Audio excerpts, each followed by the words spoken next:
So, the race at Watkins Glen ended pretty quietly on the track.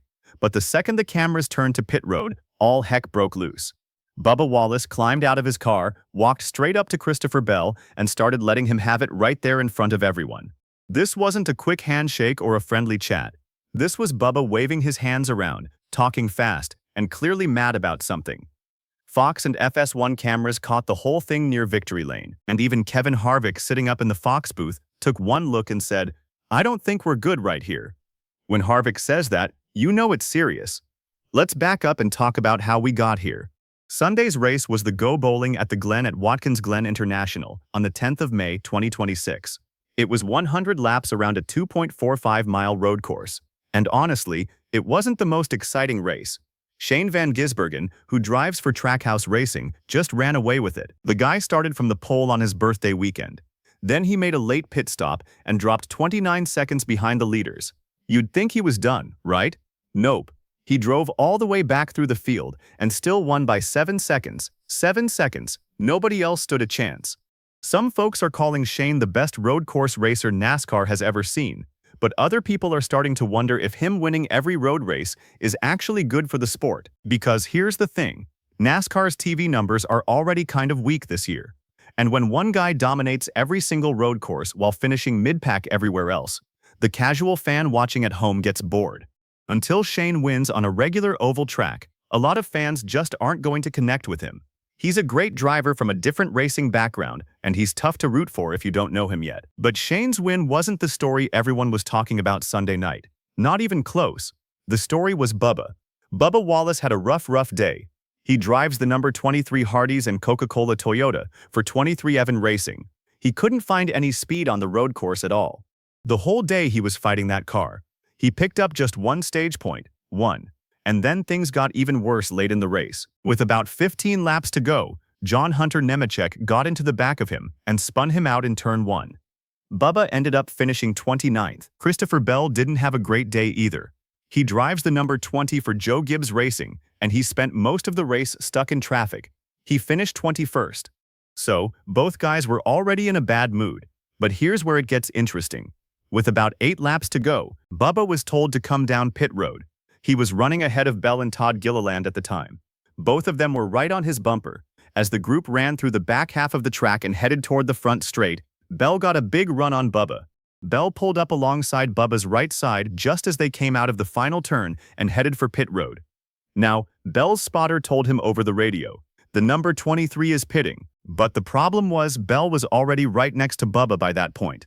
And some reports say Bubba's own team didn't tell him quickly enough that Bell was coming up on his right side. That little mix-up may have messed up Bubba's positioning right at a really important moment in the race. A lot of people think that's what set Bubba off. So after the race, while the top finishers were doing their interviews, Bubba climbed out of his car and went looking for Bell. The FS1 cameras swung over to pit road and caught the whole thing. Bubba was animated, talking with his hands, pleading his case. It was mostly one-sided too. Bubba did almost all the talking. Bell just stood there, calm as can be in his usual quiet way. He barely reacted at all. Then something pretty interesting happened. Bubba started to walk away.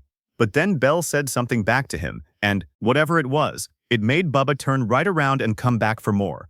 They went at it again for another few moments before finally walking off in different directions. There was no shoving, no fighting, nothing physical, just a lot of words. The official NASCAR on Fox Twitter account posted the video with the caption, "A post-race chat for Bubba Wallace and Christopher Bell." And those eyeball emojis they used said it all. The internet went crazy. Fans started guessing at what happened. Was it the pit road thing?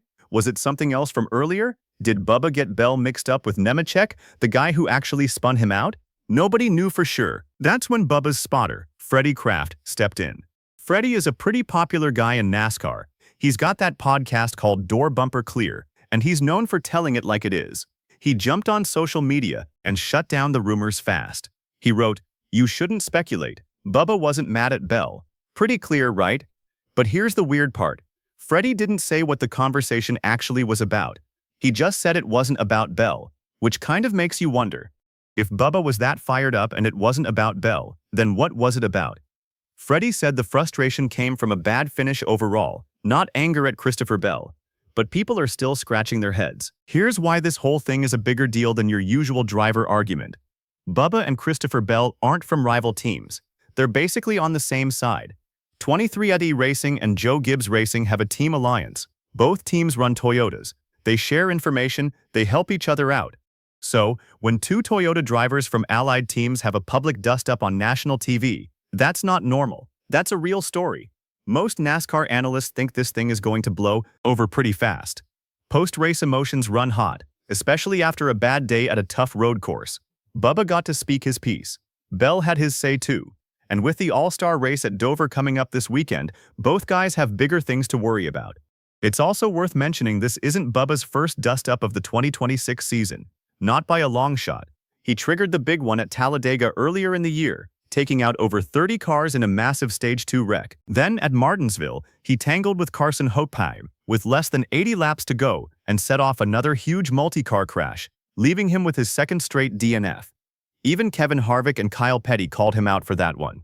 So Bubba's been finding the spotlight a lot lately, whether he wants to or not. A few other things happened at Watkins Glen that are worth knowing about too. Cody Ware had a pretty bad-looking wreck during the race, but NASCAR didn't throw a caution for it. Some folks think they just missed it. Others think they saw it was Ware, who crashes a lot, and decided not to stop the race for him. Fox didn't even show the wreck on TV. By the way, Sunday's All-Star race at Dover is Fox's very last NASCAR broadcast of the year. After that, the next 5 races move over to Amazon Prime. Then TNT and USA Network take over for July and August. Fans are excited to hear Dale Earnhardt Jr. on the call again. For a driver trying to make a name for herself, that's a really frustrating way to spend a weekend. But back to the main event. Bubba says he wasn't mad at Bell. Bell isn't talking. Freddie Kraft says, "Drop it." And the world is left wondering what those two were really yelling about on pit road. The cameras caught the moment, but the truth is still hiding somewhere in pit lane.